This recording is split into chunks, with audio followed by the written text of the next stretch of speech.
Et bonjour, oui, le micro fonctionne du premier coup. Ce plaisir absolu du micro qui fonctionne du premier coup. Bonjour, bienvenue à tous, bienvenue. Dites-moi qu'en plus l'écho a fonctionné, ce serait absolument incroyable. J'ai l'impression que l'écho est un petit peu fort, mais je pense que ça devrait aller. Vraiment, je pense que c'est... Ouais, formidable, ça y est, il fait fonctionner ces trucs maintenant. Ça y est, on a passé un niveau. Maintenant, tout fonctionne. Tout est sous contrôle. Comment ça va à vous? Comment ça va? Si on veut chipoter, si on veut chipoteler, si on veut chapeauter, je sais pas, écoutez, si on veut tous les mots qui commencent par che et qui finissent par t, comme charité, on va se décaler un truc. Voilà, formidable. Oh là là, c'est la caméra qui me fait un joli teint comme ça, j'ai l'impression que j'ai une jolie peau aujourd'hui. Et voilà, nickel. Comment ça va, vous? Est-ce que vous passez... Léa dit, je travaille en extérieur, je crève de chaud, mais ça va. Ah là là, pense à bien t'hydrater, pense à boire de l'eau. Reste à l'ombre autant que tu le peux. Mets de la crème s'il y a besoin. Nous, on n'a pas trop chaud, en grande partie parce qu'on a fermé les volets. Ce qui aide pas mal. Et il y a les portes qui sont grandes ouvertes pour faire des courants d'air, enfin, tout est... Mais si jamais il s'avère qu'il fait trop chaud, j'ai un ventilateur juste là, directement réglé, vous êtes ici, directement réglé sur ma gueule. Donc si jamais il fait trop chaud... Voilà. Et j'attraperai la crève. Bon, on va... Alors on va faire un coin du feu. Il fait combien d'ailleurs en Bretagne? Alors faut savoir, Tabasco, que la Bretagne c'est vachement grand et qu'il fait pas la même température ici et à Rennes. Prenons par exemple là, ici actuellement à Brest, il fait 21 degrés, donc on est tranquille. 21 degrés à l'extérieur, il fait lourd à l'intérieur. Il fait 21 degrés, donc tu vois, on est tranquille. 21 degrés, c'est la température à laquelle je commence à avoir chaud. Commence. 21 degrés, c'est... Ça va. Pas plus chaud, s'il vous plaît. Parce que je suis quelqu'un qui est... Je sais pas ce que c'est l'inverse de frileux. Je frileux. Quand il fait trop chaud, je suis pas bien. Et à Rennes en ce moment, on va chercher Rennes. Rennes qui est donc à l'autre bout de la Bretagne. Il fait 31 degrés. Ils prennent 10 degrés dans la gueule. Voilà, tu t'avances dans les terres et tu prends 10 degrés. J'ai cru que j'avais une araignée sur moi, c'est juste mes poils, tout va bien. Je manque un peu de sommeil. Yume dit ici au moins 35, mais oui, mais écoutez, si vous préférez cuire, ma foi, 34 ressenti 37, c'est trop. 38 dit Tabasco, putain, chérie, on vit dans le plus beau pays du monde. Oui, elle sait. Il fait 29 degrés dans l'appartement, dit Eldaria, 36 dehors, oh la vache. Là. Mais c'est l'année de la canicule absolument ridicule, là je sais plus quand c'était, où ouais effectivement quand tu sortais dehors à Brest, ça m'a évoqué mes vacances en Grèce où il faisait anormalement chaud pour la saison. Mais oui, dis donc, je peux montrer? Camille a fait ça. Ça sent rien du tout, parce que c'est du plastique. C'est très mignon. On peut dire ça, il fait un peu flocon de neige, mais tout à fait adorable. Ouais. Des fois, tu me fais honte, elle a dit. Très bien. C'est des Lego. Oui, Tabasco, c'est des Lego, tout à fait. Ce sont des Lego. Des faux Lego, ce ne sont pas des Lego de la marque Lego? Ah, ce ne sont pas des Lego de la marque Lego. Ce sont des briques de construction, mais qui ne sont pas des Lego. Très bien.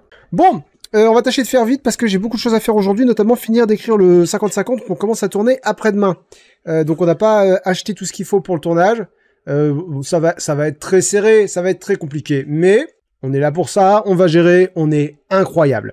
Et donc ouais, donc le coin lecture en alexandrin, juste comme ça, petit mot, tu penses quoi d'Albert Camus? Rien, j'en ai pas grand chose, je me rappelle pas avoir déjà lu un d'Albert Camus. Pardon, excusez-moi, juste, je vais revenir sur le message d'Idrium et Dera, parce que, excuse-moi, j'étais complètement ignoré. Premier message sur le chat pour dire « Hey yo, salut! Je sais que c'est pas trop le sujet du jour, mais je me demandais, est-ce que le livre dont vous êtes le Billy est adapté pour un jeune public environ 12 ans ?» Alors, la vraie réponse, j'ai envie de te dire oui, mais j'ai pas du tout envie d'apporter la responsabilité de t'avoir dit oui, au cas où il y aurait des trucs que j'aurais oubliés. Et il me semble que c'est... Tu m'aurais dit 15 ans, je t'aurais dit go. Tu m'aurais dit 10 ans, je t'aurais dit non. 12 ans, j'ai envie de te dire, il vaudrait mieux demander à Bob. Il vaudrait mieux demander à... Une longue hésitation signifie non. Non signifie j'ai pas envie de porter la responsabilité de te répondre oui. Je serais tenté de te répondre oui, mais j'ai pas envie d'être responsable de ce que ça pourrait...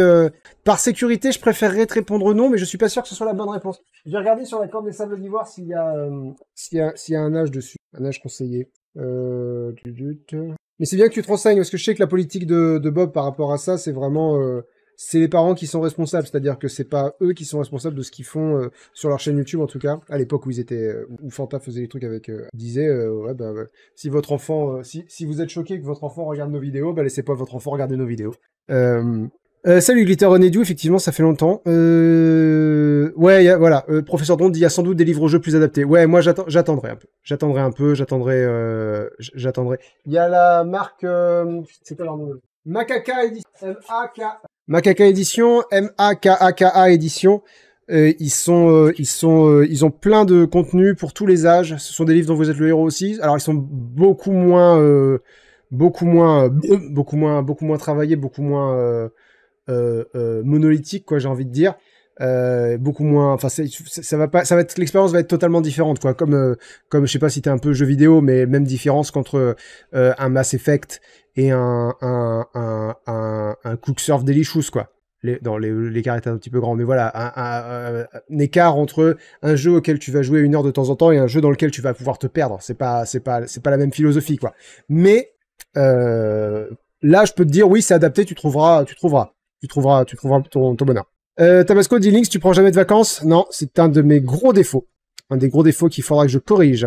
De rien, Etrium, ça me fait plaisir. Ok.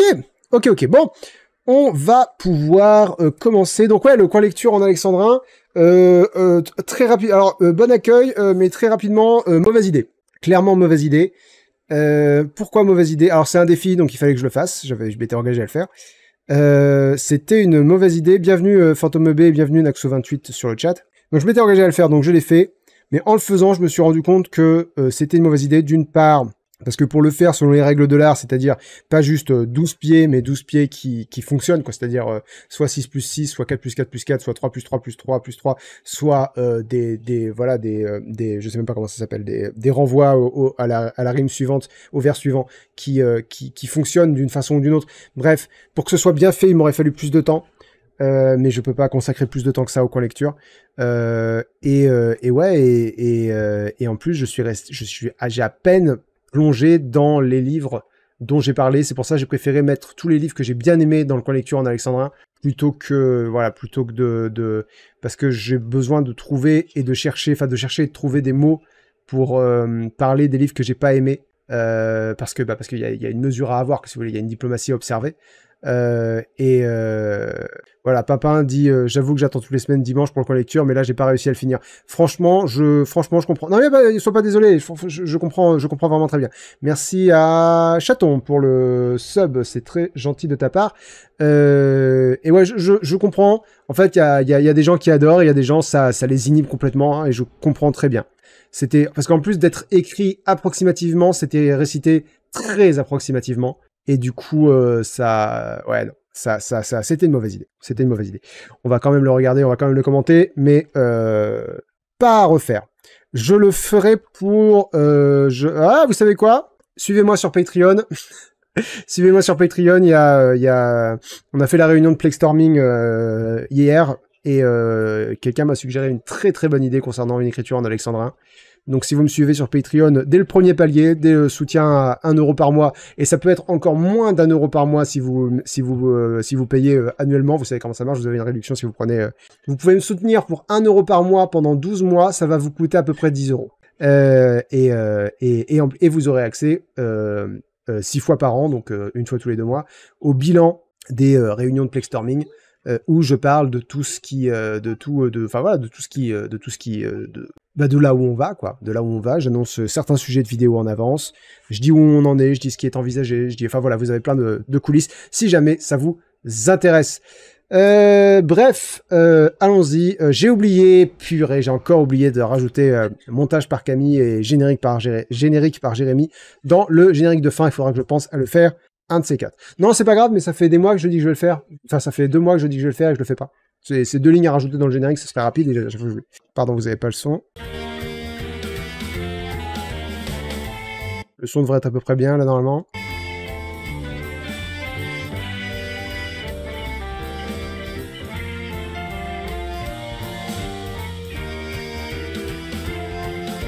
Irkan dit du coup il vaut mieux te soutenir sur Patreon que sub sur Twitch. C'est moins cher pour vous, je touche plus, vous avez des contreparties. Patreon vaut nettement mieux pour vous comme pour moi que Twitch. Surtout que Twitch, je sais pas s'il y a une énorme différence entre les abonnements et les followers en termes de juste...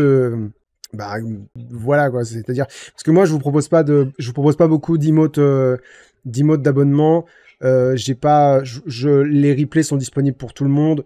Il n'y a aucun gros avantage à être abonné plutôt qu'à suivre. Geekseignant dit tu fais environ 3-4 balles par sub, c'est ça l'intérêt. Non, non, ça m'étonnerait beaucoup que je touche 4 balles par sub. Je pense que je touche... Ça coûte combien un abonnement? Un abonnement, ça doit coûter dans les... je sais plus, vous me dites. Parce que je sais que Twitch prend la moitié de ça, et l'État prend la moitié de ce qui reste. Et moi, je touche ce qui reste. C'est 30% seulement? 8 euros, monsieur. Salut Eliatria. 30%. Je vous laisse faire les calculs. Mais vous verrez, ça m'étonnerait beaucoup que ce soit 3 ou 4 euros à la fin du truc. En comparant avec mon nombre d'abonnés, non. Absolument pas. Alors, Irkan dit 4,50 € en abonnement. Pimpin a dit c'est 30%. Faut demander à Twitch pour le 50%. Ok, Twitch ils veulent pas. Donc du coup, je touche 30% de 4,5 €. 45 c'est facile. Oh non, 45 c'est facile, c'est 15, bien sûr. Donc 1,50 € pour chaque abonnement. Et l'État prend la moitié de ça en impôts ou en URSSAF ou un truc comme ça. Donc là, on est sur 70 centimes à peu près pour chaque abonnement. Ça vaut clairement pas le coup. Et ça coûte cher pour vous, ça vous avance à rien. Moi, ça me rapporte... Twitch, c'est de l'argent de poche de temps en temps, quoi. Donc, à vous de voir. Hein. Après, si vous voulez soutenir, vous soutenez comme vous pouvez, comme vous voulez. Hein. Mais juste, si vous hésitez entre Twitch et Patreon, go Patreon sans aucune hésitation, d'après moi. Merci beaucoup, Xenon Bloom, pour ton abonnement.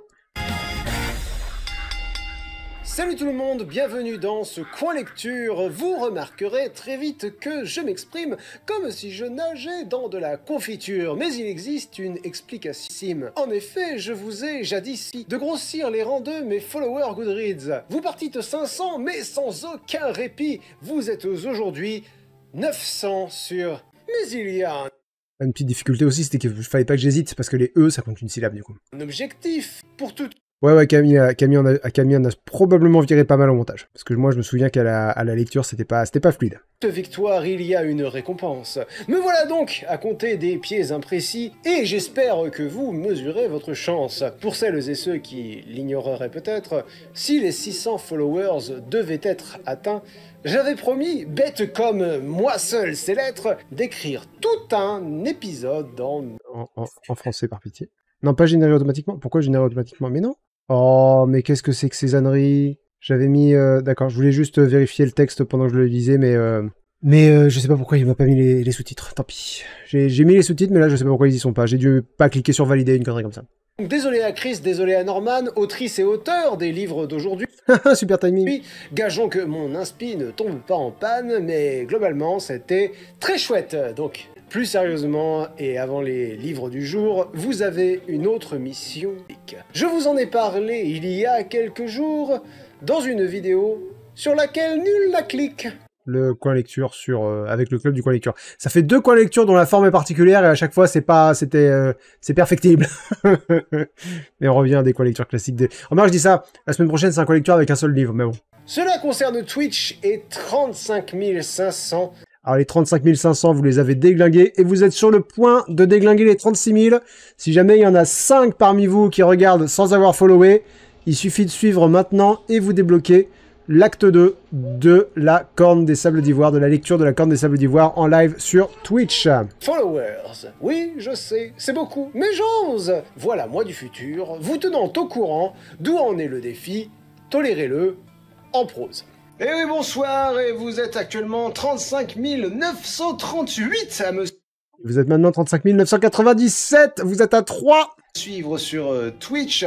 Donc ce n'est pas encore assez pour débloquer l'acte 2, mais effectivement j'ai eu le plaisir de commencer l'acte 1. Donc pour ceux qui l'ont raté, évidemment, c'est sur les replays sont disponibles sur Linksoft. Vous avez déjà vu une partie des replays, des 2 premiers lives. Par contre, je me pose la question, parce que du coup j'ai commencé à lire le livre en live, et il s'avère que c'est un très bon moment et que je m'éclate vraiment super fort. Donc il est possible que je continue, même si les paliers ne sont pas atteints, mais dans un autre contexte. Et ce que j'envisage, vous me dites ce que vous en pensez, je veux vraiment prendre votre avis là-dessus. J'ai envie de continuer, mais avec des lives qui ne seraient disponibles que pour mes Plectrion. Pas un Quelqu'un a suggéré quelque chose de bien dans les commentaires, je reviens à la fin. palier fifou, un palier, j'hésite entre 1 et 5 euros. J'ai envie de continuer, je pense que je vais continuer, mais je me dis que si dès le deuxième défi mes paliers veulent plus rien dire, C'est un peu dommage. Donc voilà, c'est l'idée que j'envisage, mais pour débloquer l'acte 2, vous savez ce qu'il vous reste à faire. Vous allez dans la description, vous cliquez sur mon lien Twitch et vous suivez, c'est une option gratuite, vous suivez la chaîne LinksTS sur Twitch et vous débloquerez l'acte 2 dont les replays seront disponibles sur YouTube, sur cette même chaîne, Linksoft, voilà. Je laisse la parole à moi du passé qui va galérer à dire ces alexandrins, vous allez voir, la performance est moyenne, mais l'écriture est pas mal. Merci. C'est ça, c'est pas mal. Donc quelqu'un a suggéré quelque chose de, quelqu'un a eu une très bonne idée dans les enfin très bonne idée, un bon compromis dans les commentaires, et le compromis en question était, nous allons faire tout le livre en live sur Twitch, mais les replays ne seront disponibles que pour les Patreon. Je pense que ça peut être un bon compromis. Sauf évidemment si j'atteins les paliers en temps et en heure. Le temps et en heure étant dimanche de la semaine prochaine à 17h. Donc si j'atteins les 36 000... Là franchement ce serait curieux que j'atteigne pas les 36 000 avant dimanche de la semaine prochaine. Parce que vous êtes à 2. Vous êtes à 2 followers d'atteindre les 36 000. Si j'arrive pas à convaincre 2 followers d'ici dimanche de la semaine prochaine, je me demanderai un peu ce qui se passe, hein, pour être tout à fait honnête. Mais comment voilà, si vous êtes, parce que l'argument il était très bon, c'est que si je fais les lives ailleurs que sur Twitch, ça veut dire que ceux qui ont followé sur Twitch, bah du coup ils ont rien en contrepartie alors qu'ils ont joué le jeu, quoi. Ils ont fait ce qu'il fallait faire. Et c'est un bon argument. Donc les lives seront toujours disponibles sur Twitch. Mais les replays ne seront pas disponibles sur Twitch, ils ne seront disponibles que sur Patreon, probablement au 2e palier, donc à 5 € par mois. Sachant que tu fais ça le temps qu'on finisse, tu peux aussi t'abonner le temps qu'on finisse le livre, et une fois que le livre est fini, tu annules ton abonnement, ça t'aura coûté 15 € sur 3 mois, voilà, et t'auras vu... Ou même, plus malin, t'attends 3 mois, tu prends un abonnement de 5 €, tu télécharges les épisodes et t'annules ton abonnement. Ça t'aura coûté 5 € et tu pourras récupérer tous les replays. Bref, voilà. Et après, c'est moins pour avoir accès au contenu que pour me soutenir finalement. Donc, à vous de voir. Voilà, les solutions existent, elles sont envisagées. Salut Tango Major, bienvenue à toi.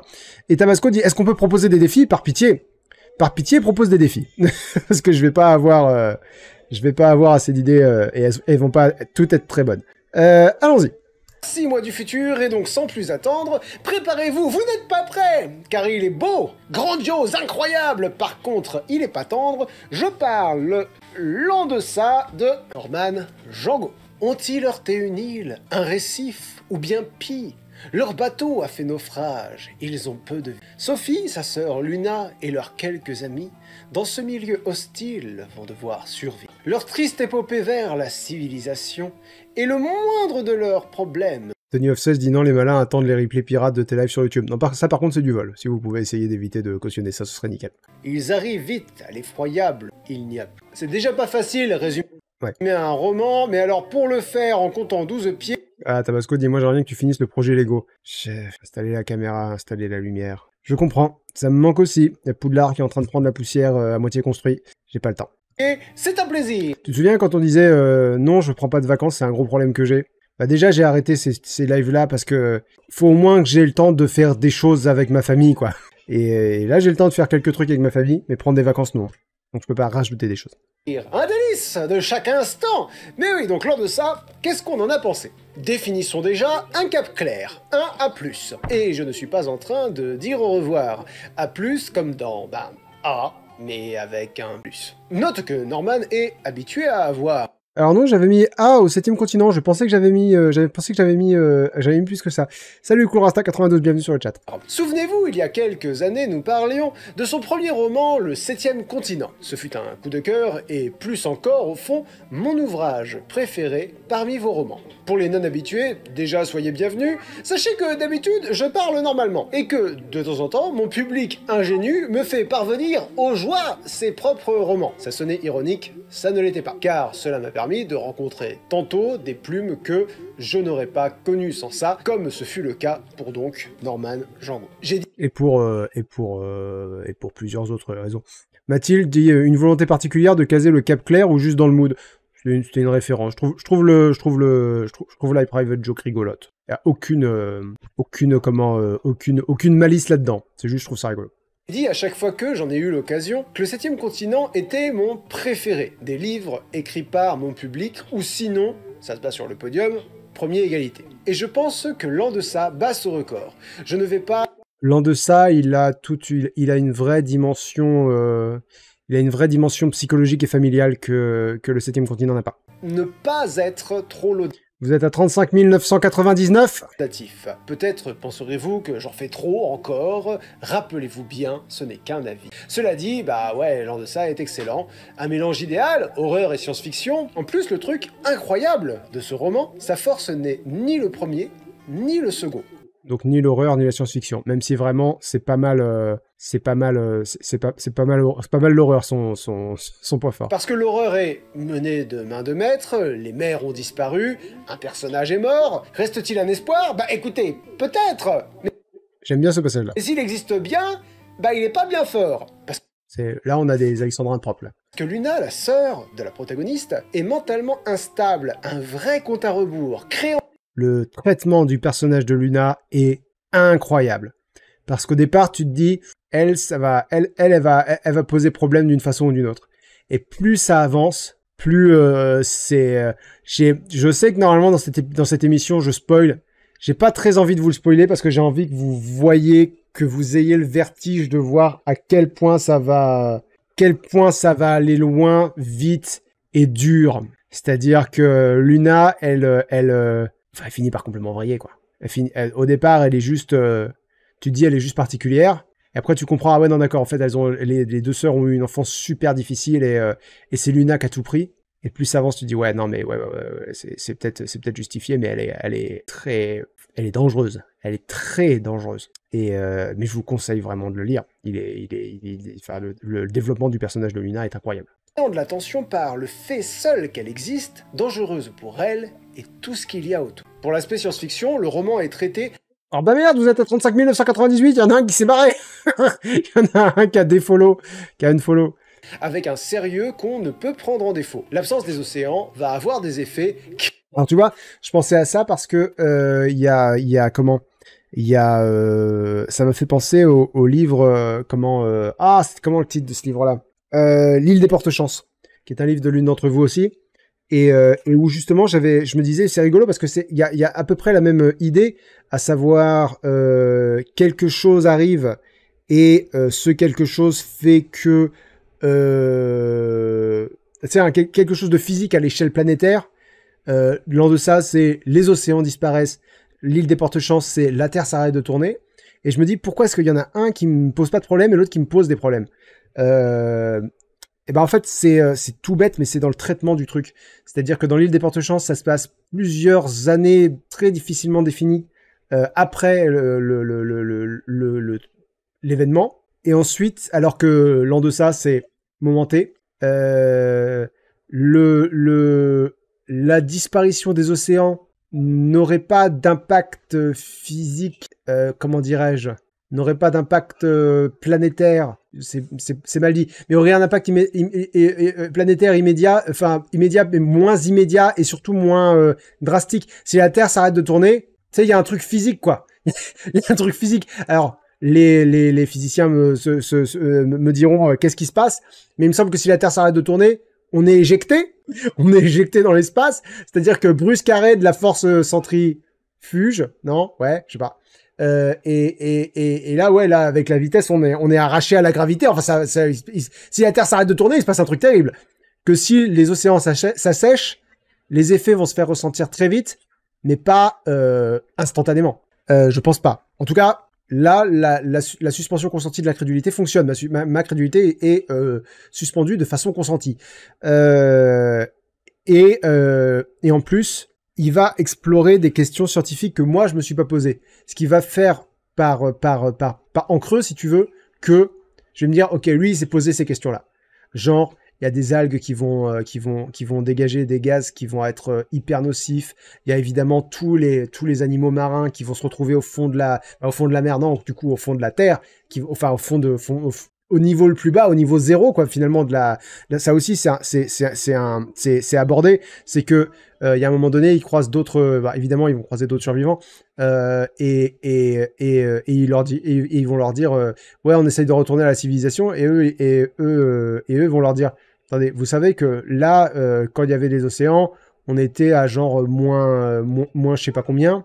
L'Everest, il est à tant de mètres, il est à 8000 mètres, je crois, l'Everest 8000 quelque chose. Alors, nous, là, on est au niveau zéro. Imaginez sur la côte comment ils sont. Et je me dis, ah ouais, peut-être que du coup, la température a drastiquement chuté, là où avant, c'était quelques mètres au niveau, enfin, quelques dizaines, centaines de mètres au-dessus du niveau de l'eau, qui maintenant sont plusieurs milliers de mètres au-dessus du niveau de l'eau. Donc, puisque du coup, il n'y a plus de niveau de l'eau.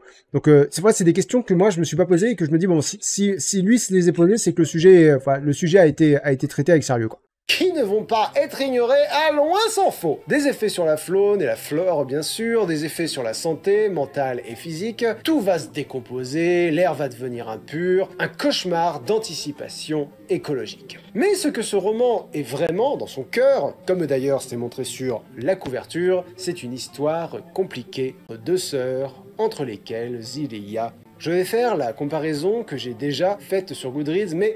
Niscarapuce dit, mais du coup ils boivent quoi? Très bonne question, mais du coup, ils boivent quoi? Après, je sais pas, toi, t'es un carapuce, donc je sais pas, tu vis peut-être différemment, mais c'est vrai qu'on boit assez peu l'eau des océans.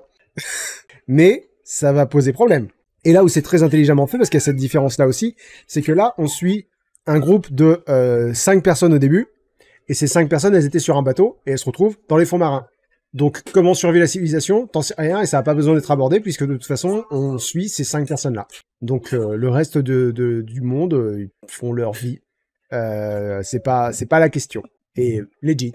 On peut dire, ouais, c'est un peu facile, mais non, mais au contraire, c'est une façon intelligente d'aborder un sujet qui est compliqué et qui serait très difficile à traiter de façon cohérente. Ils trouvent des solutions.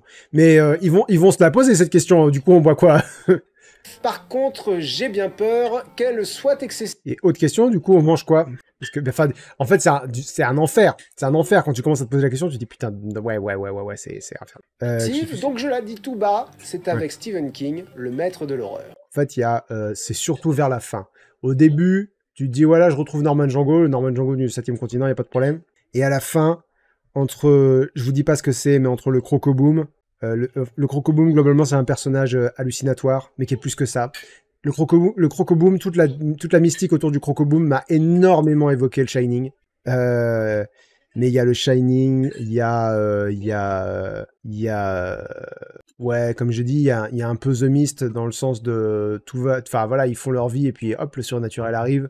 Il y a des éléments de misérie parce parce que le fait d'être la sœur de Luna, enfin d'être Sophie, du coup d'avoir le point de vue de Sophie, qui est la sœur de Luna, et Luna mais je dis ça comme s'il y avait que ces deux personnages-là, mais il y a plein d'autres personnages dont je n'ai pas parlé. Mais je peux pas en parler parce que c'est des personnages qu'elles vont croiser plus tard, genre bien plus tard dans le récit. Et ils commencent à 5, et tout le monde va pas s'en sortir tout le livre, vous vous doutez bien. Et à un moment donné, ils vont croiser d'autres gens. Enfin voilà, c'est Lost, quoi, si vous voulez. Enfin, vous voyez la dynamique Lost. Donc voilà. Tabasco dit il y a certainement plus d'eau douce non plus, parce que du coup, les fleuves se jettent plus dans les océans. Nope. Carapuce, fini les rivières. Mais de toute façon, ils étaient au milieu de l'océan. Donc la question des fleuves et des rivières ne se pose même pas. C'est genre, ils sont à l'endroit où il y a le plus... En plus, ce que j'aime bien, c'est qu'il y a une espèce de petite... tout à la fin, il y a une espèce de petite... C'est même pas une explication, c'est un miroitement de ce qui a pu arriver pour qu'il n'y ait plus d'eau. Mais genre un tout petit quelque chose. C'est comme... mettons un scénario complètement indifférent. Tu te réveilles un jour, il n'y a plus personne sur Terre. Tu cherches, à la toute fin du bouquin, tu crois voir une soucoupe volante dans le ciel, tu vois, ce genre de tout petit, tu sais, t'es même pas sûr que ce soit un début d'explication, et tu te dis, ah, ça peut être un début d'explication. Et il y a ça à la fin du roman, enfin, moi, j'ai un énorme kiff. Là, je fais la comparaison avec Stephen King vraiment très prudemment, parce que Stephen King est un monstre. Et je pense que tout le monde n'a pas la même lecture de Stephen King parce qu'il est extrêmement populaire et vous n'avez pas le même rapport que moi avec Stephen King. Enfin voilà, on a tous un rapport différent avec Stephen King. Il y en a qui s'en foutent, il y en a qui lisent de temps en temps, il y en a qui, enfin voilà, on a tous un rapport différent. Et pour ceux qui le lisent régulièrement, on n'aime pas tous les mêmes choses. Enfin, voilà, tout. Vous voyez ce que je veux dire. Moi, je sais que ça m'a vraiment évoqué des éléments que j'ai retrouvés. Tu sais, les bons frissons Stephen King. Il y a des fois, tu lis Stephen King, tu t'emmerdes un peu. Des fois, tu dis, ah, c'est bien vu. Et des fois, tu dis, ouais, voilà, ça, c'est mon King, ça, c'est mon King. J'ai ressenti ça à plusieurs reprises en lisant l'en deçà de Norman Jung. Donc voilà, j'assume la comparaison mais vraiment dans l'optique de, c'est strictement subjectif, mais moi, c'est ce que j'ai ressenti à 100%. Donc je vous le dis, parce que on est là pour ça. Mais j'ai trouvé, dans l'en deçà, beaucoup de King. Le fantôme sarcastique des Langoliers, le très long... Je me base sur quelques éléments quand même objectifs qui sont dans le livre quand même. L'enchangement en monstre du Shining, comme dans Misery, la conscience du danger, avec lequel tu dois vivre.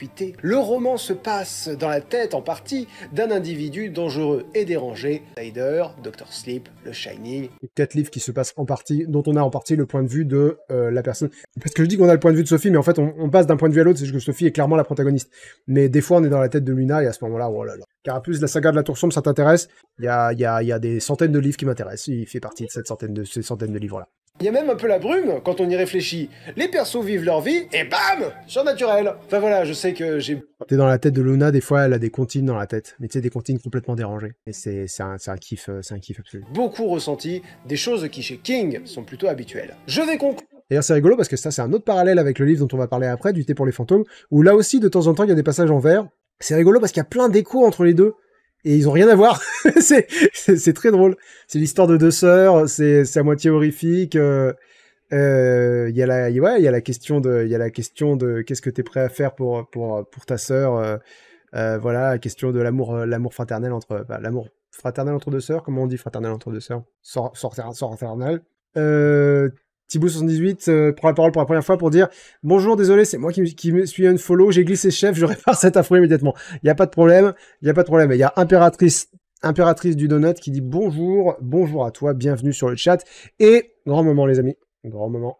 Grâce à Empereur Titus, si tu es avec nous, n'hésite pas à te faire connaître. Vous avez débloqué la lecture de l'acte 2. Félicitations à vous, vous êtes 36 000 à follower la chaîne, ça veut dire que l'acte 2 a été débloqué. Enfin, du coup, si vous êtes sur Twitch, l'acte 2, de toute façon, vous l'aurez, et vous aurez l'acte 3, 4, 5 et 6. Mais ça veut dire que vous avez surtout débloqué le replay disponible sur YouTube et sur Twitch de l'acte 2. Les replays, pour Titus qui dit entre parenthèses, je croyais que j'étais déjà follow. Bah écoute, voilà, tu t'es rendu compte, bah vérifiez si vous croyez que vous followez, vérifiez que c'est effectivement le cas, hein. Donc ouais, voilà, bah félicitations à vous, merci beaucoup pour votre soutien, merci beaucoup pour votre volonté de me voir faire quelque chose, comme on dit. C'est pas confiance le mot que je cherche. En tout cas, merci. Et ouais, voilà, donc grâce à vous, l'acte 2 sera disponible en replay sur Twitch un certain temps, je crois que c'est 2 mois, et sur YouTube, ad vitam aeternam.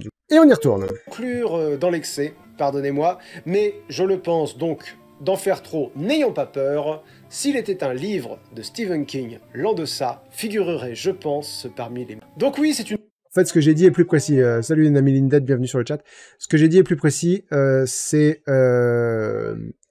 que c'est pas que je pense que l'en deçà ferait partie des meilleurs Stephen King si Stephen King l'avait écrit, même si il y a un peu de ça, c'est surtout l'en deçà m'a suscité des émotions que je n'ai trouvées qu'à certains moments dans les meilleurs livres de Stephen King.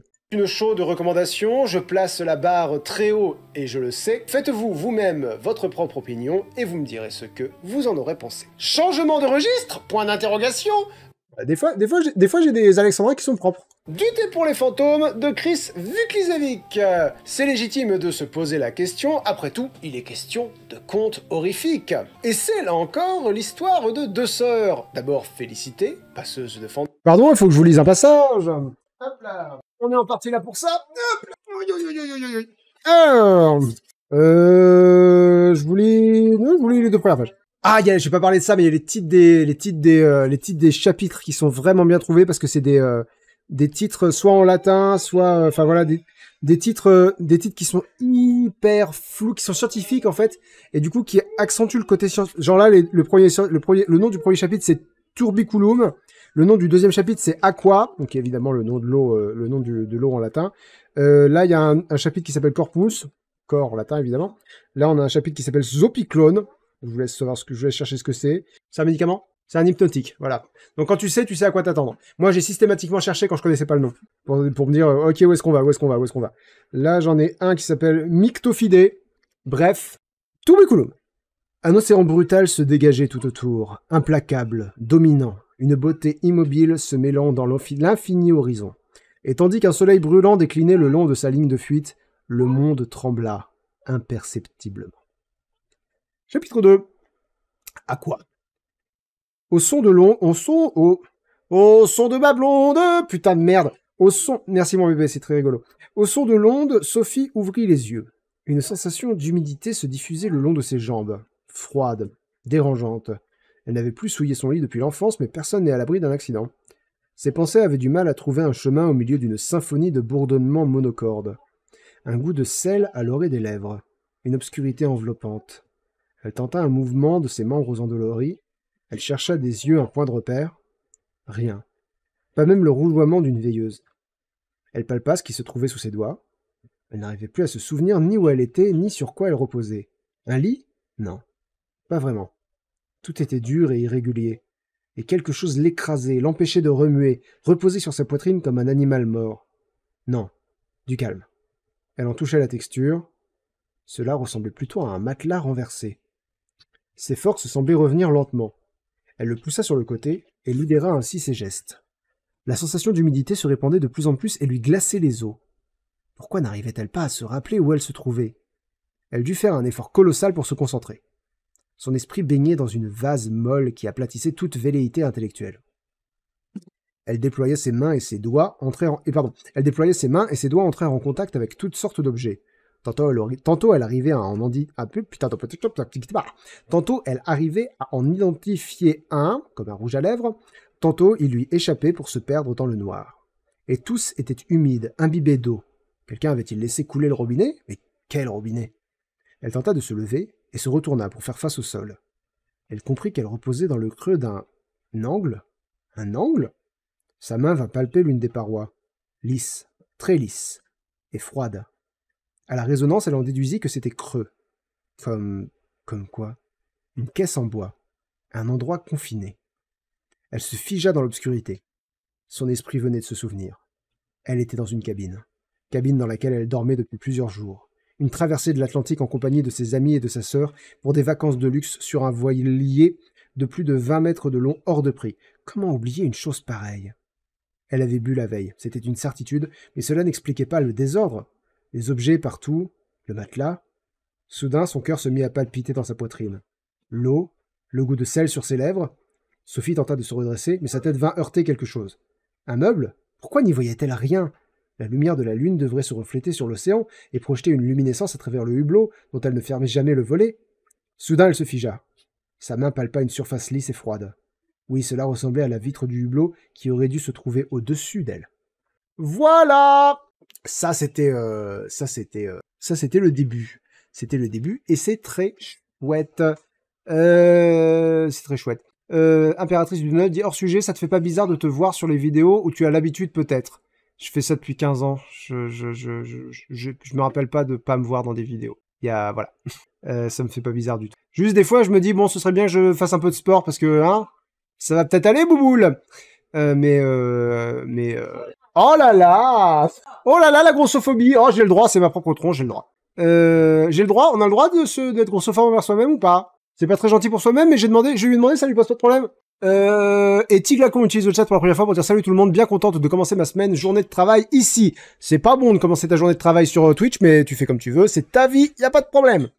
Bienvenue à toi, et n'hésite pas à follow si c'est pas le cas. Hop, et on y retourne. Fantôme, et ensuite Agonie, sorcière, deux sœurs jumelles, mais un très... Tabasco dit, mais t'avais pas repris la course. J'ai repris il y a 3-4 jours, ouais. Parce que j'avais plus de contrôle et il fallait arrêter de déconner. Funeste soir, 30 ans passent de solitude et de silence. Quand leur mère meurt, elles se retrouvent. Trop tard ou pas? Peut-être est-ce une chance. Une chance pour elles d'apprendre à se connaître. Là, c'était pas mal. Cet Alexandra, il était pas mal. Surtout de découvrir les secrets de leur mère. Femmes multiples qui, avant de disparaître, pu achever ces derniers. Vous l'aurez compris, c'est une toute autre ambiance. Ici, on est... Petit claquon, je suis toute seule et travaille, ça me fait un bruit de fond. Eh ben écoute, tant mieux, tant mieux. Est-ce que tu veux que je te chante une chanson? There once was a ship that put to sea, the name of the ship was the Beauty. Allez, ta gueule. Plus dans une horreur poétique, et c'est dans la droite lignée d'ailleurs, je pense, du tout premier livre de Chris Wiklizevic. Souvenez-vous, on en avait déjà parlé, et mon avis avait été coussi coussa. Ça s'appelait Derniers jours d'un monde oublié, très bien écrit, mais beaucoup trop sombre pour moi. Ici, on peut pas dire qu'on baigne dans la lumière. Les enjeux restent durs, les personnages gris, il y a des fantômes.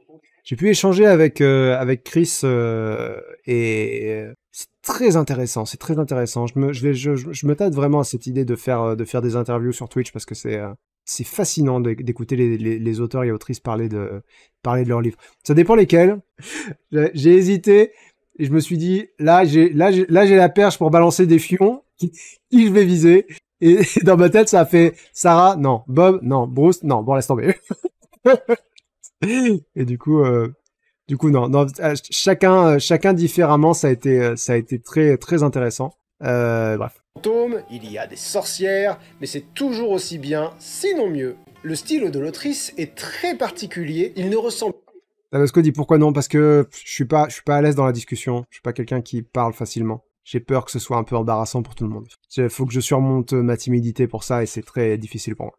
À rien de ce que j'ai lu ailleurs, les mots sont précis, les émotions incarnées, le deuil, la culpabilité, comme la peur. En fait, la tension vient du fait que les deux sœurs ont été traitées différemment par leur mère. Félicité, bien sûr, a reçu le meilleur, Agonie est, disons, née pour être une sorcière. Je vous laisse voilà, comprendre le contexte dans lequel deux jumelles pourraient être baptisées Félicité et Agonie. Le livre parle beaucoup de l'inné et l'acquis, et finalement, un peu contre toute attente, tu te retrouves à éprouver plus d'empathie pour celle qui, en fait, n'est pas la vraie méchante. Bref. Ouais, parce que Agonie est une sorcière, et puis en fait, tu te rends compte que que la vie a été très injuste envers elle de toute façon, quoi. Et que Félicité, elle, la vie a été très juste envers elle, c'est-à-dire elle a tout eu, quoi, elle a tout reçu. Mais elle est pas méchante, en fait, non plus, Félicité.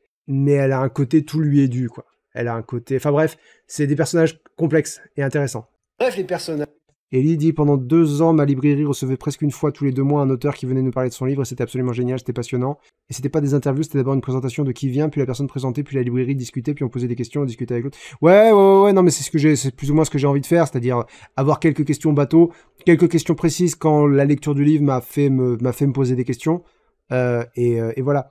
Vint dit, as-tu lu La Ferme des Animaux? Oui, j'ai lu La Ferme des Animaux. J'ai fait une émission qui en parle. Je t'invite à aller la regarder. Sous tous les coins lecture, tu trouveras, hop là, voilà ici, un lien qui te donnera tous les livres déjà passés dans le coin lecture. Hop là, qui fonctionne, hein, ça voilà, nickel. Tu fais CTRL F, tu cherches La Ferme, hop, des Animaux. Comme ça, tu vois que c'est dans le coin lecture 37, donc tu vas sur YouTube, tu cherches Coin Lecture 37 et tu trouveras mon avis sur La Ferme des Animaux. Globalement, qu'est-ce que j'en ai pensé? Qu'est-ce que j'ai mis comme note? C+, par un coup de cœur, Je me rappelle plus exactement ce que j'en ai pensé, mais c'est décrit en détail dans le... Les personnages sont complexes et subtils, et là, je ne parle que des protagonistes. J'ai 3 persos secondaires en tête, mais il faut bien sûr qu'à l'appel du spoiler, je résiste. Si vous voulez en savoir davantage sur eux, rendez-vous demain sur Twitch dans mon émission. Mais il faut bien sûr qu'à l'appel du spoiler, éprouver plus d'empathie pour celle qui... Ah bah c'est ce que je viens de vous dire. C'est que Félicité, finalement elle est un peu con, quoi. Elle est un peu nulle, un peu. Elle est pas méchante non plus. C'est pas une mauvaise protagoniste parce que du coup on a 2 protagonistes. Mais c'est surtout le fait que Agonie, pour vraiment une sorcière, quoi, un personnage qui est dans un Disney, ce serait la méchante, mais sans aucun problème. Bah t'as plus d'empathie pour elle, quoi, nettement plus. En fait, n'est pas la vraie méchante. Bref, les personnages sont complexes et subtils, et là, je ne parle que des protagonistes. J'ai 3 persos secondaires en tête, mais il faut bien sûr qu'à l'appel du spoiler, je résiste. Alors, j'ai oublié son nom, mais il y a la maîtresse de Félicité qui lui apprend à devenir une passeuse de fantômes. Le principe de passeuse de fantômes, c'est que en servant du thé, un certain thé très précis, aux morts, elle leur permet de dire ce qu'elle... Marine, merci Salomé. Elle permet aux morts de dire voilà, de dire ce qu'ils n'ont pas eu le temps de finir, quoi, de finir les mots qu'ils n'ont pas eu le temps de finir. Et à qui je pense d'autres? Bah la mère, évidemment, la mère de Félicité Agony qui est géniale. Qu'on découvre en fait petit à petit. Il y a une scène à la fin où elles finissent par retrouver évidemment le fantôme de leur mère. Et elles ont un personnage. Ouais, dans ça, je vais pas vous le spoiler. Elles croisent un personnage en passant en Espagne. À un moment donné, elles vont en Espagne, elles traversent la frontière et elles croisent un personnage. Je vais pas vous en dire plus sur ce personnage-là, mais c'est l'échange qui m'a fait passer de, je sais plus, d'un A- à un A ou d'un B+ à un A.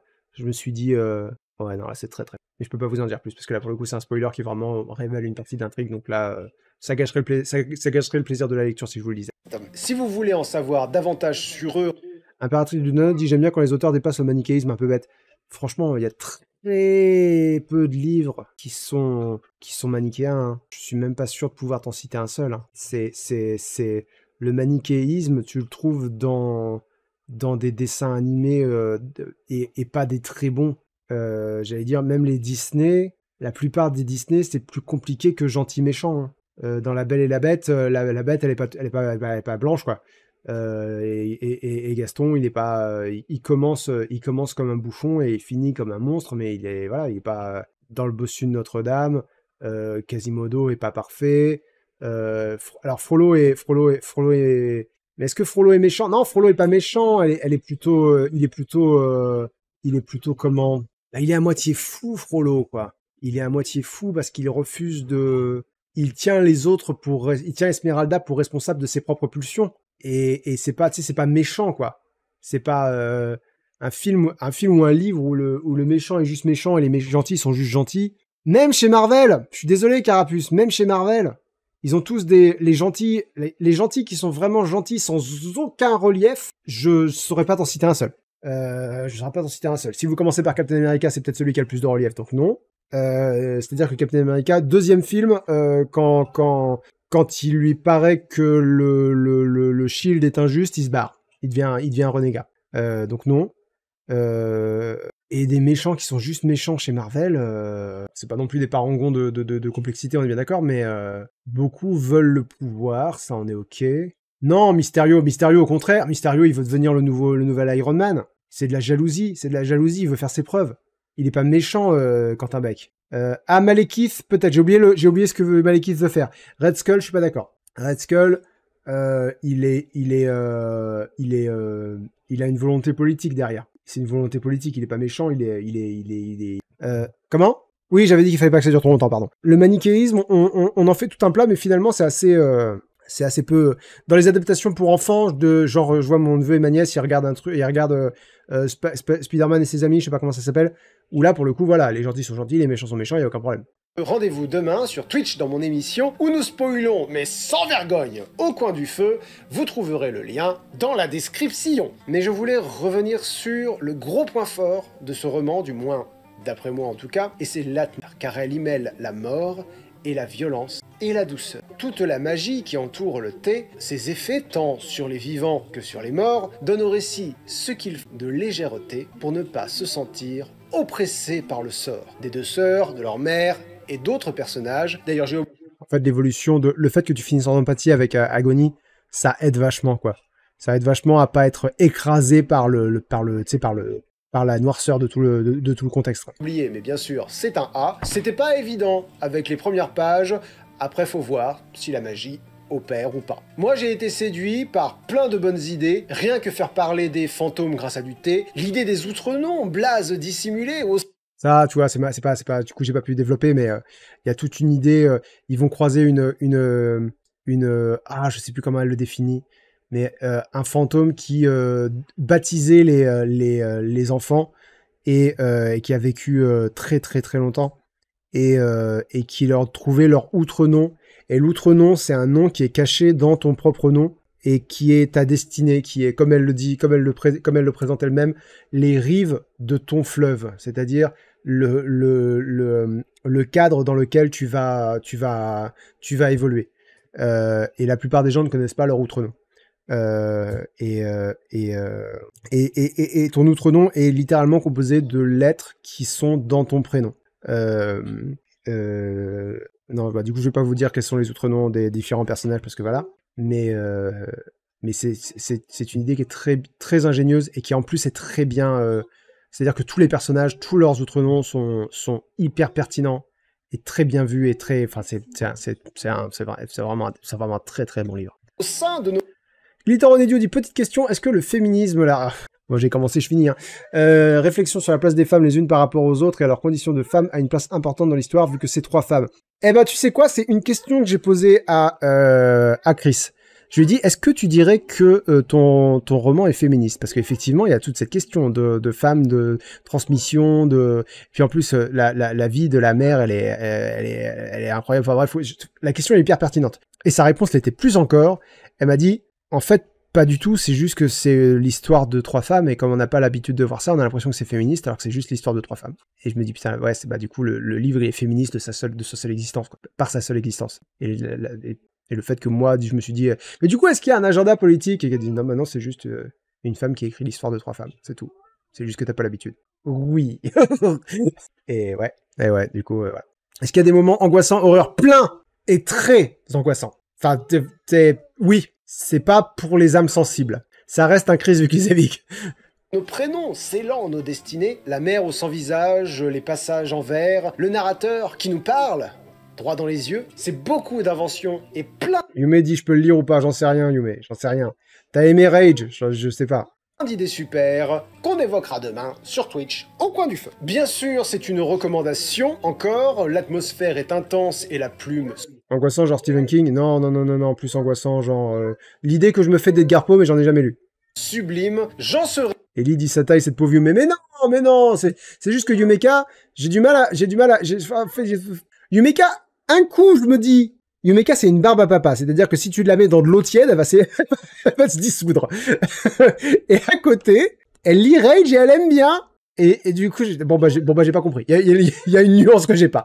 Je sais pas, c'est peut-être certains sujets qui font que mais ce que je peux dire, c'est qu'il y a des passages qui sont méga violents. Et ça concerne notamment la violence sur les enfants. Alors, je sais pas ce qu'elle a Chris avec les enfants. Les enfants, la grossesse, c'est vraiment des sujets qui sont traités de façon très, le mot qui me vient, c'est organique. Très, très, très horrifique, mais tu sais, de l'horreur, du body horror, quoi. Du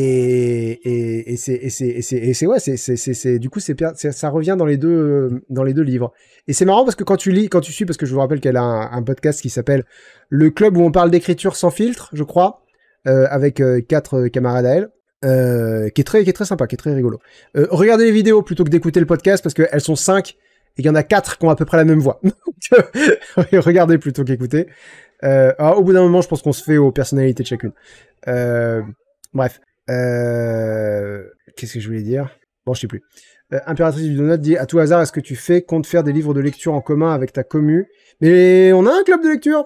Est-ce que tu connais le club du coin lecture ou est-ce que ta question ne prenait pas ça en compte? Dès que le prochain Ah non, des lives de lecture. Non, je fais pas ça. Absolument pas. Vukicevic sort et... Je l'ai envisagé et puis je me dis non, moi quand je lis c'est le matin. Genre juste après mon petit déj, avant que la petite se réveille, c'est un moment, j'aime bien que ce soit à moi, quoi. Voilà. Et la prochaine fois, on fera pas ça en rime. Et voilà qui conclut ce premier épisode un peu plus court. Elle a sorti un nouveau livre d'ailleurs. Mais je pense que vous comprendrez. Je rappelle, cette émission est dispo en podcast sur toutes vos plateformes préférées. La semaine prochaine, nous ne parlerons que d'un seul livre, Les 5 de... Alors on devait parler de 2 livres, mais la personne qui a écrit l'autre livre ne veut pas que je parle dessus. Nope. Mathieu Rochelle, qui s'avère par ailleurs être un plectréon, ce qui me permet de les remercier, tels que Salariel M, Blind Draw, Frata, Oxantios, Horta77, Cookistador et Xavan Live, l'avant-gardiste, une rimantios, et enfin nous allons pouvoir nous séparer. Mot de la fin, d'ici à ce qu'on se revoie, prenez soin de vous, buvez de l'eau, il fait chaud, je vous fais des bisous, vous souhaite le bonsoir, on se revoit la semaine prochaine, ciao!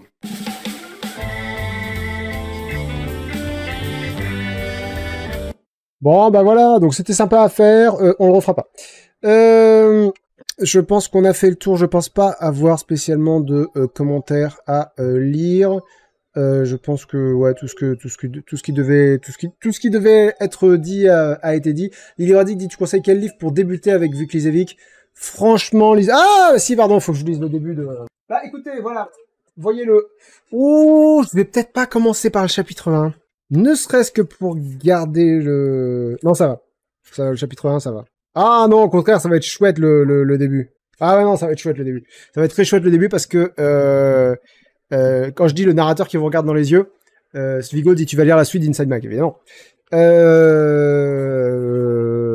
Le narrateur qui vous regarde dans les yeux, en fait, c'est qu'il y a un narrateur régulièrement qui vous parle directement, qui vous parle à la deuxième personne.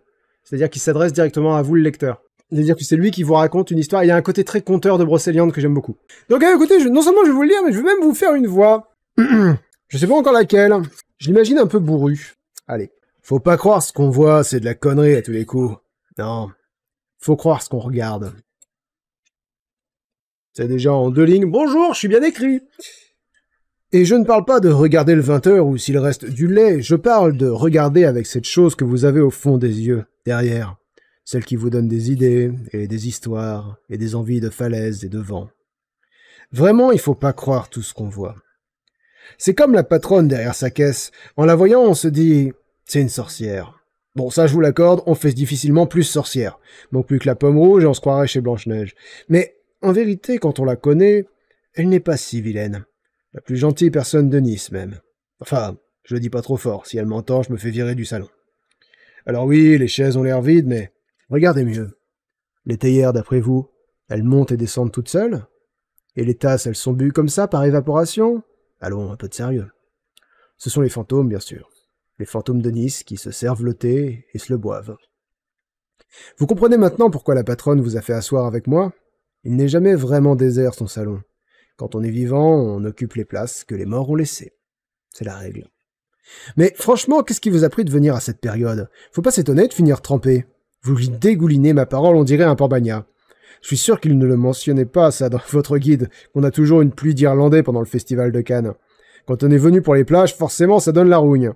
Ce qu'ils auraient écrit dans votre bouquin s'ils m'avaient posé la question à moi, c'est que le ciel d'ici, il est jaloux qu'on regarde un tapis davantage que lui. Alors chaque année, il nous fait un esclandre. On a le ciel qu'on mérite, que voulez-vous? Enfin, au moins, vous êtes au bon endroit. Les jours de pluie à Nice, mieux vaut les passer ici qu'ailleurs, je vous le dis. Moi, en tout cas, je me sens comme un cake en train de dorer au four. Avec le fauteuil bien mou dans le dos, tout autour les fantômes paisibles, les gouttes qui crépitent contre la fenêtre, les théières empilées, et de l'autre côté, si on essuie la buée, voilà, le cours Saléya, le cœur palpitant du vieux Nice. Pour l'instant, il est tout mouillé. C'est joli aussi. Mais il faut l'imaginer quand il fait beau, avec ses parasols rayés qui couvrent le marché aux fleurs. J'espère que vous aurez au moins un jour de soleil pour y sentir le poivre des dahlias et le parfum vert des bassines. Vous hésitez? Moi, je vous conseillerais l'étrangeté de la masque. Étrangeté s'écrit étrange-t comme du thé. Nami Lindet dit « Lynx, as-tu lu La Maison des Feuilles ?» Oui, c'est de la daube. L'étrangeté de la masque. Mais ils sont tous excellents vu qu'ils viennent du coin, de la vallée des merveilles, à 2 heures d'ici. Comment ça, vous n'en avez pas entendu parler? Donnez un peu votre guide. Donnez voir. C'est quoi ça? Sentier débattu, le guide expert de vos balades secrètes. Ça me fait rire. L'expert de rien du tout, si vous voulez mon avis. Un expert comme celui-là, il en pousse 3 pour chaque pissenlit sur le bord des chemins. Ce qui est dommage pour vous, au fond. Parce que, en vous regardant entrer avec votre gourde qui porte du sac à dos, là, je me suis dit tout de suite, tiens, voilà quelqu'un qui aime les secrets. Les vrais. Pas ceux qu'on lit dans les pages, le saviez-vous, pour s'instruire pendant la bronzette, non. Vous, ça se voit que vous préférez poursuivre un véritable mystère plutôt qu'un gosse en brassard sur les galets brûlants. Si c'est de l'insolite que vous cherchez, je peux vous en donner, moi, avec d'authentiques morceaux de village hanté à l'intérieur. Du secret que votre guide, même pas en rêve, il imagine que ça puisse exister. Quelque chose d'aussi secret. Par contre, attention. L'excursion dont je vous parle, là, très peu de vivants la connaissent. Il y a moi, ceux qui ont lu mon rapport aux archives, et puis la sorcière derrière le comptoir. Pas grand monde, quoi. Et ne la répétez pas trop, d'accord? On voudrait pas monter là-haut dans 3 mois et y retrouver une boutique avec des porte-clés I Love Begoumas. Ça se prononce peut-être Begouma, je suis pas sûr. Quand je dis La Maison des Feuilles, c'est de la daube, je veux dire, c'est vraiment pas pour moi et je trouve que c'est vraiment très overhypé par rapport à ce que c'est. Bon. Est-ce que je continue de lire? J'ai envie de continuer de lire. Ouais, je vous finis le chapitre, il reste 3 pages. Alors, pour vous y rendre, il faut monter dans l'arrière-pays. Vous visiterez Nice plus tard. Ne vous inquiétez pas. Vous visiterez Nice plus tard, ne vous inquiétez pas. Depuis 2000 ans qu'elle se tient là, elle risque pas de bouger. Vous aurez tout le temps d'aller à la colline du château, sur la promenade, chez Fenocchio, manger des glaces, au jour du Jat, à la tour de Doblette, ou à toutes les fadaises qui vous plaira. Mais d'abord, montez dans l'arrière-pays. Si vous réussissez à sortir en vie des embouteillages et de l'autoroute, déjà, remerciez le ciel, puis traversez le pont qui enjambe la Vésubie. Vous ne pouvez pas le rater. On dirait le corsage à lacets rouges d'une géante déshabillée. Après le pont, direction les montagnes. Vous empruntez la route de la Vésubie, celle qui tourne, et vite, à flanc de gorge, le long du cours d'eau. Celle qui tourne et vire à flanc de gorge. Le chemin vous semblera d'abord joli, large et paisible. Profitez-en. Bientôt, le niveau de la rivière s'abaisse. Les ravins se resserrent. Le torrent coule au fond du précipice sur les carcasses rouillées et les troncs fendus par l'orage. Contre les parois, les pierres qui menacent de s'écraser ne sont retenues que par des filets maigres. Castagnier, Utel, le Colombier, l'Antosque. À partir d'ici, les gens de la côte ne connaissent plus le nom des villages. Sauf nous, aux archives, bien sûr. Et le majordome cartographe qui sait chaque impasse, chaque lieu-dit du pays. Le pas des hérissons qui les traversent et jusqu'au craquement des coquilles fêlées par les oisillons. La Bolène, Gordolon, Roquebillière. Depuis presque 100 ans, les bâtisses de Roquebillière vieux ont des parpaings aux fenêtres et des fissures plus larges que ma main. On en trouve partout dans la vallée des villages abandonnés, à cause de la montagne qui parfois sursaute comme au réveil d'un cauchemar, et la Vésubie d'engloutir un ou deux hameaux pour la consoler. À Rocas-Parvira, par exemple, pendant des siècles, ils se sont coltinés la peste, les sauterelles, les séismes. Au bout d'un moment, ils ont fini par déguerpir. Il paraît que le fantôme de la reine Jeanne, comtesse de Provence, erre là-haut depuis qu'elle y a tué son mari et dévoré un ragoût de ses propres enfants. Je peux pas... Hop. Bon. Il reste un petit peu plus que je peux penser, mais je peux pas vous confirmer. Je n'y suis pas monté. À Tournefort aussi, un tremblement de terre a tout secoué. Je vous parle de ça, c'était il y a 150 ans. On n'y trouve plus aujourd'hui que les ruines d'un château mangé par les silènes et les lavandes sauvages. Roquebillière, c'est encore autre chose. Des gens tenaces à faire douter une tique de sa vocation. Ils ont subi leur lot d'éboulements et d'inondations comme le reste, mais eux, ils n'ont pas lâché l'affaire. 6 fois, ils ont déménagé et reconstruit leur village. 6 fois, ils sont montés et descendus dans la vallée, d'un côté à l'autre des gorges. L'ancien nom de Rocabiera est devenu Roquebillière. Beaucoup sont morts, d'autres nés. La rivière les a poussés plus loin, et ils se sont laissés porter. Peut-être qu'ils se disent, à force, la Vésubie va finir par comprendre qu'elle ne se débarrassera pas de nous, qu'on est encore plus testards qu'elle. Et elle cessera de nous tomber dessus. On l'aura fatiguée. Peut-être. En vérité, ils ont toujours un coin de la tête en train de faire la valise. L'une de leurs 2 oreilles attend sans cesse qu'un grondement retentisse depuis le fond des gorges. Mais ce n'est pas là que je vous emmène. Vous montez plus haut, vers le patelin fantôme le plus secret de la région. Begoumas. En sortant de Roquebillière vieux, prenez le virage qui contourne un rocher. Vous verrez un bouquet séché et une photo fanée d'enfants qui blanchissent sous le soleil. Le genre de rappel qui vous ralentit les chauffards plus sûrement qu'un radar. La route, en montant, se rétrécit encore. Ce n'est plus qu'une piste. Une piste longue et cahoteuse, qui décourage les curieux, ou ceux qui ne le sont pas assez. Au bout, tout au bout, quand le sentier s'arrête, il faut laisser derrière soi la voiture pour gravir à pied un chemin muletier. On vient de pénétrer dans la vallée des merveilles. Attendez, ne vous réjouissez pas trop vite. Ici, la merveille, la meraviglia, ce n'est pas la féerie. C'est la chose étrange. C'est l'impression que quelqu'un marche derrière vous. C'est la surface du lac du tremblement qui s'agite sans brise. L'orage qui explose en plein ciel bleu quand vous passez le val de la Masque. La spirale gravée sur le col du diable, plus vieille que ce monde et les mondes d'avant, qui vous envoûte à vous faire oublier le chemin du retour. Grimpez les flancs du mont Bégaud, traversez les pentes arides, les forêts obscures. Si vous tremblez, c'est normal. L'ombre de la montagne couvre les mélèzes et frigorifie la rocaille. Après 2 heures de marche, vous apercevrez enfin les ruines d'un hameau se reflétant dans un lac noir. Begoumas. Abandonné depuis les événements étranges survenus voilà près de 70 ans, dans la nuit du 15 au 16 août 1956. L'épicentre du mystère se situe juste au-dessus du village, sous les pierres d'une ancienne bergerie. Entre ces murs écoulés ont poussé des buissons de thym. Autrefois, y sont nées 2 sœurs, qui traquaient les fantômes. Ah, c'est un plaisir, hein. Lire un bouquin très bien écrit, c'est un plaisir de chaque instant. Et qu'est-ce qui se dit tu me rends compte seulement maintenant qu'il n'y a pas eu de question de la semaine dans cette vidéo, ça fait des mois que je le fais plus. parce que c'était chiant à imaginer. Dans le livre audio, ils disent Begoumas. D'accord, donc ça se prononce Begoumas. Très bien. C'est ce qui m'est venu spontanément. Du thé pour les fantômes me fait penser à un livre de TJ Klune. Je sais pas pourquoi. TJ Klune, ça me parle. C'était vraiment agréable. Merci, Eliatri. Quand c'est très bien écrit, en fait, t'as juste à te laisser porter. Hein. C'est un Kioff. TJ Klune. Je crois que ça me dit quelque chose. Oui, t'inquiète pas, j'ai fini là. On a juste à écouter un commentaire et puis on a fini. Bon, écoutez, ça doit être quelque chose qu'on m'a beaucoup recommandé, TJ Klune. Ok. Je vais vous mettre un commentaire chanté par une IA et ensuite il faudra nous quitter. J'en ai peur. En l'occurrence, aujourd'hui, c'est le commentaire de Laurent Houtan2621 qui nous dit un petit truc très gentil et un alexandrin, donc j'ai pas pu résister. C'est parti. Magnifique œuvre nous sers-tu là, mon cher Lynx, le conte des 12 pieds est parfois bancal. Mais le vers est normand, il sort droit de leur cale. Ne les jugeons donc pas, n'en attendons pas trop. Ils ne sont pas vraiment connus pour leur rondeau, mais plutôt pour ce beurre insipide et fait d'eau. Comme vous l'aurez compris, tous ces alexandrins ont été rédigés par un breton malin.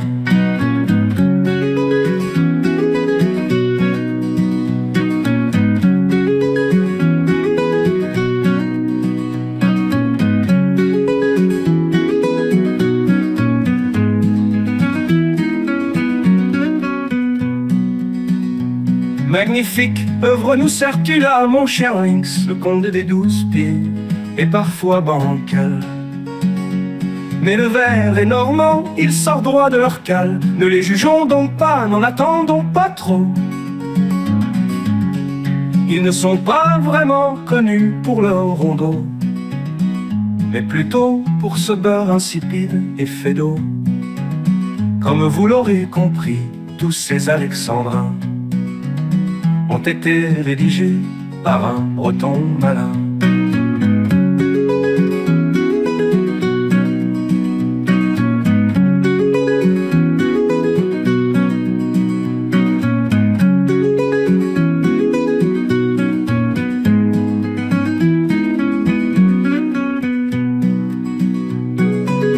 Tous ces alexandrins ont été rédigés par un breton malin.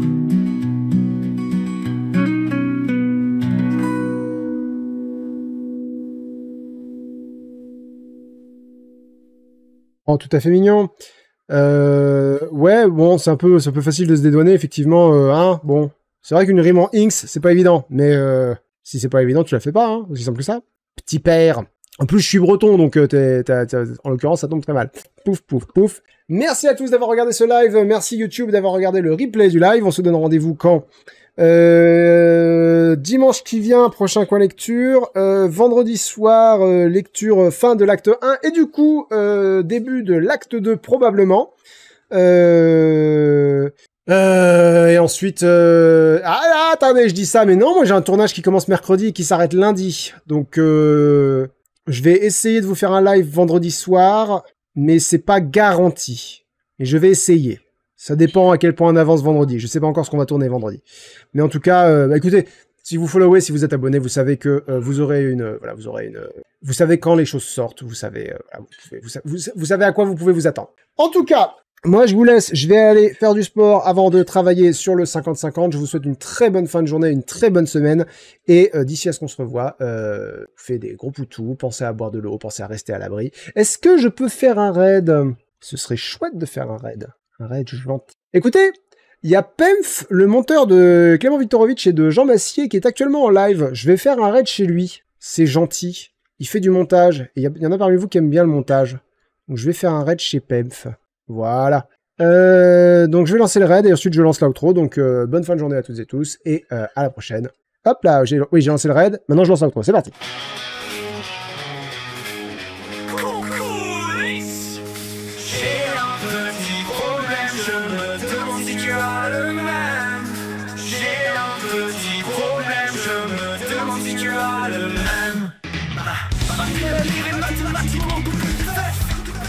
Par exemple, j'avais pas tapé dans son appel, j'en ai eu un, il m'en reste 28. Il m'en reste 28, j'en ai eu un, il m'en reste 32. mienne n'est pas la seule. Avant de bug mathématiques dans ma balle. Il m'en reste 28, j'en ai lu un bit. Il m'en reste 32.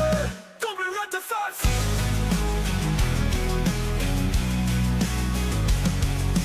J'ai un petit problème, je me demande si tu as le même. J'ai un petit problème, je me demande si tu as le même. Ma pile à lire est mathématiquement double fleuve. Par exemple, j'avais 24 livres sur ma palle, j'en ai lu un, il m'en reste 32. Il m'en reste 32. Il m'en reste 32. Il m'en reste 32. Il m'en reste 32. Double to face. S'il te plaît, dis-moi que la mienne n'est pas la seule. Avoir de bugs mathématiques dans ma balle. Il m'en reste 28, j'en ai lu un bit. Il m'en reste 32. Double to face. S'il te plaît, dis-moi que la mienne n'est pas la seule. Avoir de bugs mathématiques dans ma balle. Il m'en reste 28, j'en ai lu un bit. Il m'en reste 32. Double what the fuck.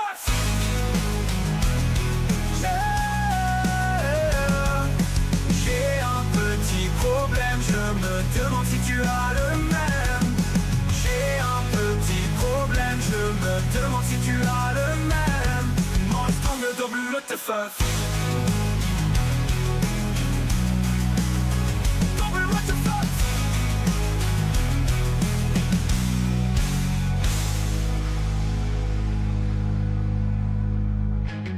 S'il te plaît, dis-moi que la mienne n'est pas la seule. Avoir de bugs mathématiques dans ma balle. Dans ma balle. Dans ma balle. Dans ma balle. Ah. J'ai un petit problème, je me demande si tu as le même. Il m'en reste 32. Il m'en reste 32.